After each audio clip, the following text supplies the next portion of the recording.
ఈ అవకాడోని తీసుకురావడం రెండోసారి.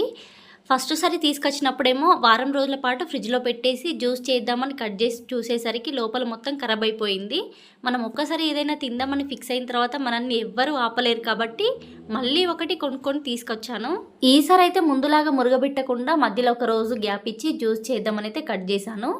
ప్రతి వీడియోలో గింజ అయితే సపరేట్గా వెళ్ళింది, నాదెందుకు ఈ గువ్వంలోనే ఇరుక్కపోయిందని మా ఆయనని పిలిచి చూపిస్తే నీకు కట్ చేయడానికి సరిగ్గా రాలేదు అని చెప్పారు. అయితే నేను అందరిలా కాకుండా డిఫరెంట్గా కట్ చేశానా అని నా మనసులో అనుకొని జ్యూస్ అయితే చేస్తున్నాను. కట్ చేసేటప్పుడే నాకు కొంచెం చేదు వాసన అనిపించింది. ఆల్రెడీ చెప్పారు కొంచెం చేదుగానే ఉంటుందని. ఎలా ఉన్నా సరే హెల్త్కి మంచిది కాబట్టి ఖచ్చితంగా మనము ఇలాంటివి తినాలి. ఒకవేళ తినడం వీలు కాకపోతే నాలాగా జ్యూస్ చేసుకొనన్నా తాగండి.